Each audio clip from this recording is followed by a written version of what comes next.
أب كومشن سبا مسلات ود بحبرات هاجرات تتعيش زنبر عالم لخو كومشن كيلاتات سبا مسلات إثيوبيا نبصراح بمملاس أب العلة تجري استفدت أنت ناطع عمق زبالة زي شراو مرمراك كيد أو عتكاريبهم على عصر شوعات عالم لخو دابتات سبيل محبر سبات دياسبورا تجارون بحبر بمخنيات أب العلة تجري بقول استفدت مكينات أنت حمشاي زغر عمت أب زغرب وهتو أو عتيو نزي زغربام أتوم ودابتات سبيل محبر سبات دياسبورا تجارون نبستفلالو هاجراتن ودابتات محبرسب عالم أب زغرب وتاوعيت محبرسب عالم باقات زخري حامش عمت كنات انت تجراين سالسي عمت مختام وعلى بروجران أب تجراي بغطال نسفت أمزلو سلاحتاو تنتا دو كبل سعنتو كعرف تاوع مالهم هاجراتن عالم لختكالاتن ملو أفتات ما بريتشرا العلت كركبون بمسرة سمم بريتشرا وررت حيلتات كاب تجراي كوتم حق منقصة ودباتا خبر هزبا كاب قتال ورار بكل خال حويسو سمم عندت بريتشرا ملق بملق كتكبر تعنتو قبر حاتي تمالهم مزت أساسير دما وحسو ولنتاوي مملاسن مترنا فنت مزابلت مسم ملق سباو تبتحنت حلوة دقفن هوتو من محبر سبو من داق محويت كرخبون داق مهنتات بكاد موحاسي قبايلهم بزلاغنتها بتجراي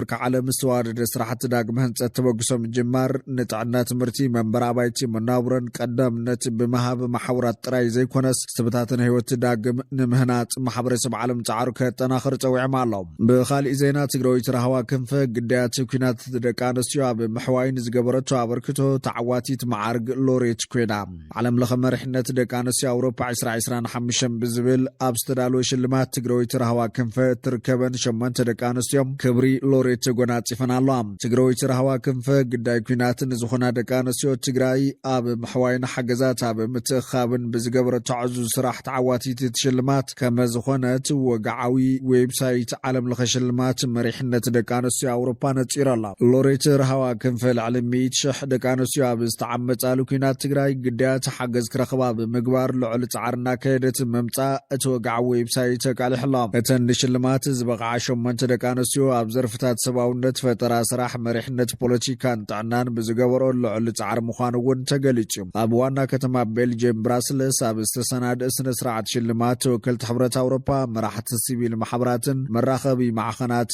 رخيبا ميام كابو تجراينا بحرام مريت شمقلنا كمستلاخ تفليتم زي شمقلنا زلا أخذلو دحرتي بسنبت أبو منغو سراوت حرام مريتن سراوت تجراين استخايد قوانت يزخون ظلام كابو زبادو بتجراين شمقلنا نابت حستم مريت فولي حيلي سلام تجراي ذاتو مرحة هايمانوتنا عديتاتن رايوتت باقات مسن نبرا محدار زبادو آيتا هفتو كيروس تراخيبا بزعبا سلام زتيم تبايل اللام آيتا هفتو كيروس بوغونو سلام كل جزا قربات مخانم دحر مقلات زحطو سلام نتي استحسم العلكور كم زملكتن حابير اللهم يبل اتي كاب وغن حرام ريت زوت حاطير حبريتام نابيا سلام العلكورن جوجل حوحاتن كبهال حزب يخون سراو تجراي بحفشان كاب كم زبل غونتي حوات كرحقو كم زغباون معيد تبايلهم بسنبت بسكل العفار ابزدو اب كابتات راي عزبو اب منغو حيلتات تجراي نعطوات حرام ريتن تخسي كم استولع مصبطام ناي زكريم اتي بسنبت استولع قجت غزاو ممحدار تجراي جنرال تادس ورده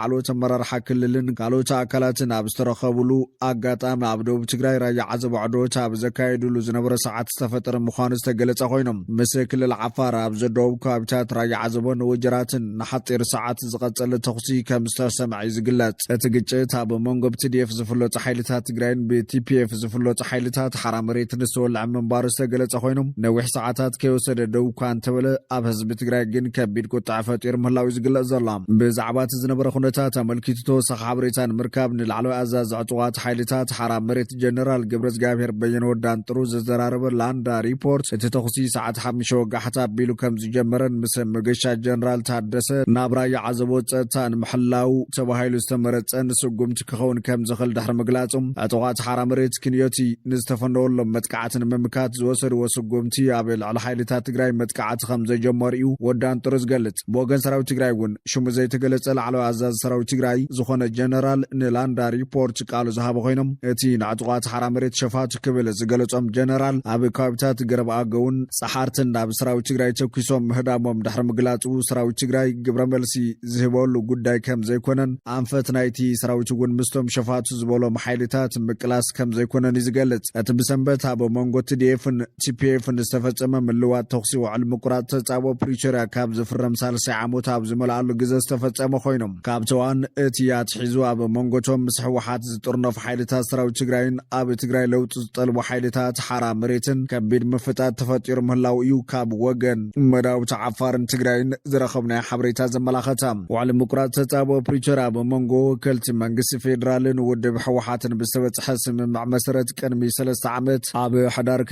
2022 ምፍራም ዝፍለጥ ኮይኑ መንግስቲ ፌደራል ናብ ትግራይ ሰብኣዊ ሓገዛት ክልእኽ ዝተዓጽወ መሰረተ ልምዓትን ህዝባዊ ኣገልግሎታትን ክኸፍት ንውድብ ሕወሓት ካብ መዝገብ ግብረ ሽበራ ክሰርዝ ውድብ ሕወሓት ከዓ ብተመሳሳሊ ሓደ ሰራዊት መንግስቲ ምህላው ክቕበል ሰራዊት ትግራይ ብዲዲአር ዓጥቂ ከውርድ መንግስቲ ትግራይ ፈሪሱ በግዚያዊ ምምሕዳር ክትካእ ተስማዕሚዖም ኩናት ትግራይ ደው ክብል ምግባሮም ዝዝከር እዩ። ድሕሪ ዝምዕባለታት ድማ ካብ ወገን ትግራይ ናብ ሓራ መሬት ሽማግለታት ከም ዝተላኣኹ ዝግለጽ ዘሎ ኮይኑ እንታይ ውፅኢት ክስዕብ እዩ ዝብል ድማ ሓቢርካ ዝረአ ኮይነሎ።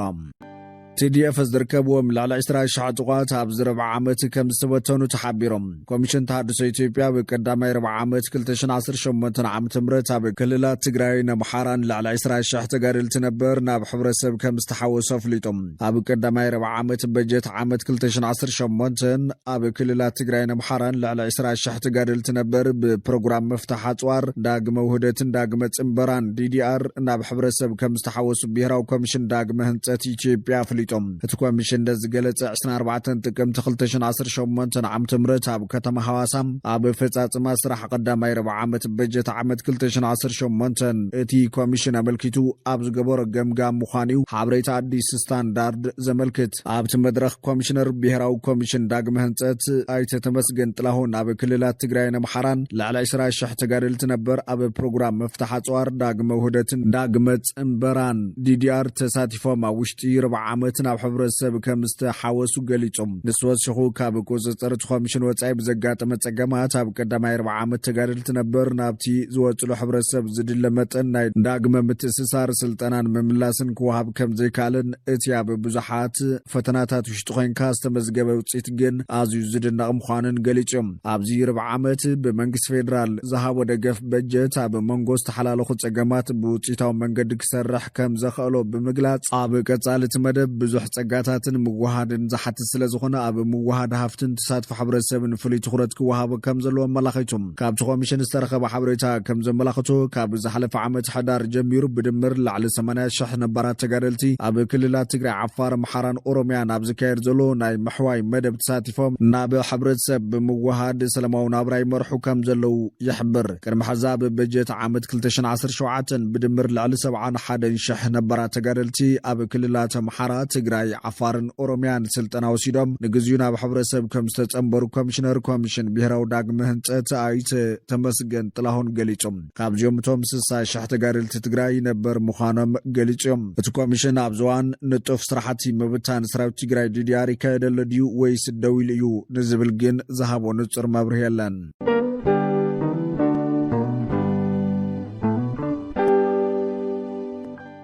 ኣብ መንጎ ህግደፍን ሕወሓትን ዝተፈጠረ ጽምዶ ክብታኺ ክብል ጀነራል ባጫ ደበሌ ተሓንዮም። ኣምባሳደር ኢትዮጵያ ብኬንያ ጀነራል ባጫ ደበሌ ዓሰብ ሚእታዊ ናይ ኢትዮጵያ ክብል ብግልፂ ኣፍሊጦላ። እቲ ጀነራል ንወደብ ዓሰብ ኣመልኪቱ ኣብ ዝሃቦ ሰፊሕ መግለጺ ዓሰብ ብተንኮልን ሸርሕን ኣብ ኣስመራን ኣዲስ ኣበባን ዝተቐመጡ ስርዓታት እኳ እንተተወሰደት ሕዚ ግን ዓሰብ ናብ ኢትዮጵያ ንምምላስ ሓድሽ ወለዶ መፅየሎ ኢሎም። ጀነራል ባጫ እቲ ሓዚ ዘሎ ሕቶ ዓሰብ ናትና ድዮ ይኮነን ዘይኮነስ ብኸመይ ክንመልሶ ኢና ዝብል ኢሎም ብሓይሊ ዝተወሰደ ብሓይሊ ክምለስ ይኽእል ድማ ኢሎም። መርገፂ መንግስቲ ኢትዮጵያ ሓይሊ ምጥቃም ከም ዘይኮነ ዝገለጸ ጀነራል ባጫ ክፍኣት ዝተመልኦ ኩነታትን ተመጪ ግና ካልእ ኣማራፂ ክህሉ ከም ዝኽእል ኣመላኺቶም። ብሓይሊ ወሲድካዮ ብሓይሊ ዝተወሰደ ብሓይሊ ክምለስ ይኽእል እዩ፣ ብሓይሊ ግን ኣይነኣምንን ኢና ኢሎም። ምትሕባር ካብ ሓይሊ ዝሓሸ ኣማራፂ ምዃኑ ሓሳብ ዘቕረበት ጀነራል ኤርትራ ምስ ኢትዮጵያ እንተትተሓባበር ነይራ ክቡር ህዝቢ ኤርትራ ኣብቲ ኣረጊት ቅርስታት ዝመልአት ቤተ መዘክር ትመስል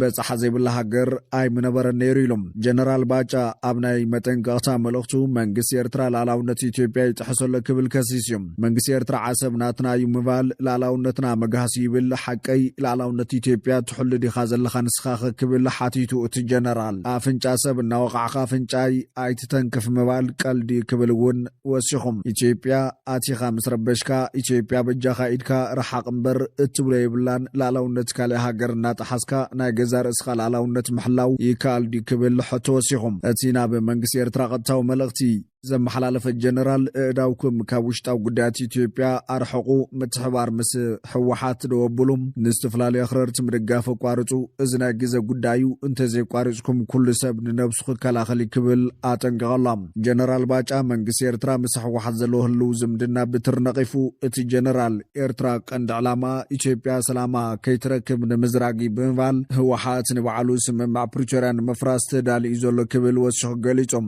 ነዚ ምሕዝነት ኣብ ልዕሊ ህዝቢ ትግራይ በዓሉ ካሊእ ክሕደት ክብል ዝገለጹ ኣምባሳደር ባጫ ሰራቂ ሰላምን ምርግጋእን ይፈቱን ሰራቂ ህውኮት እዩ ዝፈቱ ብምባል ንመራሕቲ ሕወሓት ሸፋቱን ጎይተት ኩናትን ብምባል ኮኒንዋም ጀነራል ባጫ ደበለ ኣብ እዋን ኩናት ጽንቲ ትግራይ መላፍንቱ ንዝነበረ ስርዓት ግደፍ ተደጋጋሚ የቐንዴልና ናሓገዝኩም ክብል ዝተሰምዐ ኢትዮጵያዊ ጀነራል ምዃኑ ይፍለጥ እዩ ኣሜሪካ ሓይልታት ሱዳን ንሰለስተ ዋርሕ ዝጸንሕ ተኹሲ ደው ናይ ምባል ስምምዕ ክፍርሙ ትጽዓር ምህላዋ ተገሊጾም ኣሜሪካ ኣብዚ ዓናዊ ኩናት ሓድሓድ ሱዳን ሓድሽ ሰብኣዊ ዕርቂ ክትገብር ትደፍእ ከም ዘላ ናብ ቀረባዋን ምዕባለታት ክተፍልጥ ከም እትኽእልን ኣመኻሪ ፕሬዚዳንት ኣሜሪካ ትራምፕ ኣብ ጉዳያት ኣፍሪካ ማሳድ ቡሎስ ከም ዝገለጸ ጋዜጣ ዘ ታይምስ ኦፍ እስራኤል ሓቢራ ቡሎስ ንኣሶሽየትድ ፕሬስ ኣብ ዝሃቦ መግለጺ ኣብ ዝሓለፈ 10 መዓልትታት ምስ መራሕቲ ሰራዊት ሱዳንን ሓይልታት ቁልጡፍ ደገፍን ንጡፍ ርክብ ብምግባር ውዕላት ተኽሲ ደው ምባል ንምውዳእ ክጽዓር ከም ዝጸንሐ ኣፍሊጦም ንኽልቲኦም ወገናት ብተናጽል ከም ዘዘራረቦም ዝሓበረ ቡሎስ እቲ ብኣሜሪካ ዝቐረበ እማመ ሰብኣዊ ሓገዝ ናብ ዝተጠቕዑ ወገናት ክበጽሕ ዘፍቅድ ንሰለስተ ዋርሕ ዝጸንሕ ስምምዕ ተኽሲ ደው ምባል ክካየድ ዝጠልብን ድሕሪኡ ድማ ናብ ነባሪ ሰላም ዝወስድ ናይ 9 ዋርሕ ፖለቲካዊ መስርሕ ክካየድን ዘጠቓለለ ምዃኑ ኣብርሂቦም ክልቲኦም ተቐናቐንቲ ወገናት ብቐጥታ ይኹን ብተዘዋዋሪ እኳ እንተዘይተራኸቡ ብመሰረቲ ቡሎስ ብተናጸል ዘካየዶ ርክብ ግን ተኽሲ ደው ንምባል ክስማዕምዑ ከም ዝኽእሉ ተስፋ ተነቢረሎም ኣሜሪካ ምስ ስዑድ ዓረብ ግብፅን ሕቡራት ኢሚራት ዓረብን ብምውሃድ ንኣዋርሕ ዝኣክል እቲ ኩናት ዘብቅዐሉ መንገድታት ክትፅዕር ጸኒሓ